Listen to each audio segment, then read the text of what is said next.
Vulkanland ist vor was sind es, mittlerweile ungefähr 15 Jahren entstanden. Zuerst in einer kleinen Region, da also Bürgermeister von Auersbach, Josef Ober, ist mit seinen Bürgermeisterkollegen aus der Region zusammengesessen und haben überlegt, was tun wir. Also aus dem Bedarf heraus einfach, dass da in der Region sehr wenig los war. Es hat als Grenzregion gegolten. Es hat so ausgeschaut, es war die Meinung da, wenn man was erreichen will, muss man weg von da. Also es war einfach eine sehr schlechte Stimmung in der Region. Und einige Bürgermeister haben sich zusammengesetzt und haben sich überlegt, was sie machen. Und aus dem heraus ist dann die Vulkanland-Idee entstanden, die sich dann ausgebreitet hat in der nächsten Phase auf den ganzen Bezirk Feldbach mittlerweile.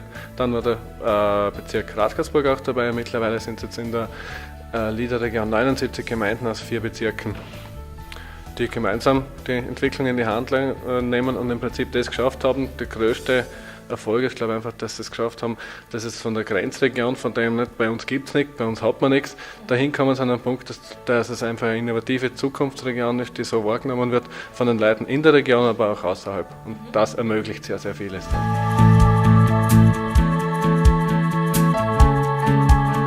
Also jeder Markenlizenzbetrieb hat ein Leitprodukt, was sagt, dafür stehe ich ein. Das ist auch ganz wichtig, einfach diese Positionierung. Tischler gibt es sehr viele, sage ich mal, oder andere Bereiche natürlich auch.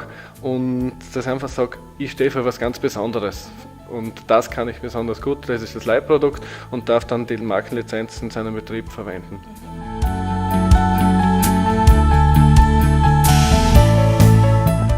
Vieles. Ich glaube, dass zum einen also vielleicht das Wichtigste ist, dass die Kooperationskultur wesentlich gestiegen ist. Also da sind Dinge zustande gekommen, dass verschiedenste Betriebe, auch Konkurrenten, zusammenarbeiten, weil sie einfach sehen, unsere Konkurrenz ist nicht der Nachbarbetrieb in der nächsten Gemeinde, sondern unsere Konkurrenz, wenn wir zu den Tischler hernehmen, ist der IKEA, der Kicker, der Lutz und nicht der nächste Tischler.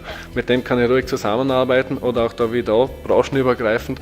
Das braucht eine lange Vorbereitungszeit, bis solche Kooperationen überhaupt einmal man sich vorstellen kann, dass man sich das angehen traut. Verlangt auch sehr viel Mut von den Betrieben, sage ich mal, das anzugehen. Und ich glaube auch, dass wir damit längerfristig also zum einen Betriebe gesichert haben, dass sie einfach weiter bestehen können, dass sich viele sehr, sehr gut entwickeln, dass das Handwerk wieder einen guten Ruf hat, dass sie sehr angesehen sind, dass man auch sieht, ein bisschen wegkommt von dem, es muss jeder eine Hochschule machen, es muss jeder möglichst viel Ausbildung, dass man einfach sieht, der Lehre in einem Handwerksbetrieb ist auch was ganz Tolles und das ist auch unheimlich viel Können dahinter, der Respekt auch davor, was es dann den Betrieben teilweise auch erleichtert, wieder gute Lehrlinge zu kriegen.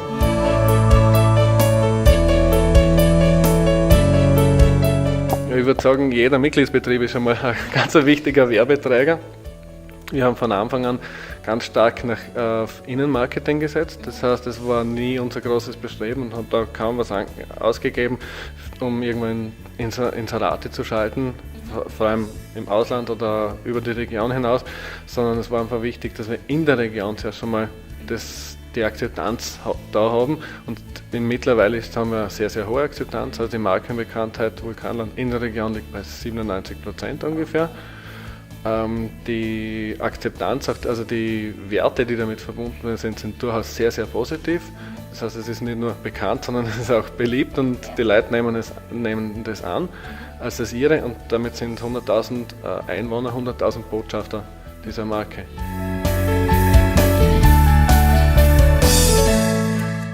Das sind viele.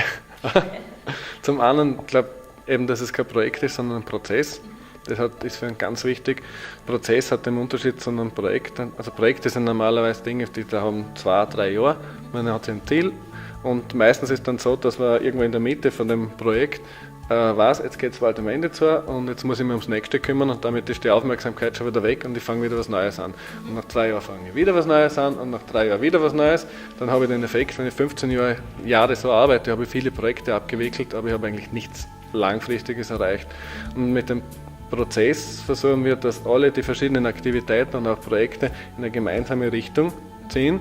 Das schaffen wir durch, dass wir uns sehr intensiv mit einer gemeinsamen Vision auseinandergesetzt haben. Das heißt, es gibt dieses gemeinsame Zukunftsbild für die Region, wo wir hinwollen, was wir erreichen wollen. Das haben auch nicht wir zu dritt, viert uns ausgedacht, sondern das ist in einem sehr breiten Prozess entstanden und das hat eine sehr hohe Akzeptanz, diese Vision. Und die garantiert, dass da wie magisch angezogen eigentlich sämtliche Aktivitäten so in diese gemeinsame grobe Stoßrichtung, sagen wir, gehen. Das ist schon mal sicher sehr, sehr wichtig. Weiters haben wir die Kooperationskultur immer sehr forciert.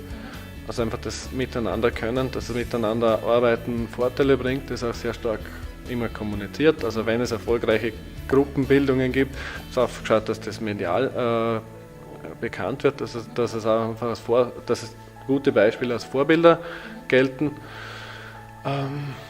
Erfolgsfaktoren. Ja, und ich glaube, ganz wichtig war einfach diese gemeinsame Marke, dass wir dabei bleiben. Also das Größte, wenn ich unbekannt bleiben will, dann ist das sicherste Rezept dazu, alle 5 Jahre die Marke zu wechseln. Und wir sind eben jetzt da lange dabei geblieben. Das sagen viele dann aber, schon wieder Vulkanland, schon wieder. Aber ich glaube, es braucht auch diese Ausdauer, diese Beharrlichkeit, dass man bei einem Ding bleibt. Und auch wenn es teilweise die Leute dann schon fast auslaufen oder so, es hat den Effekt einfach,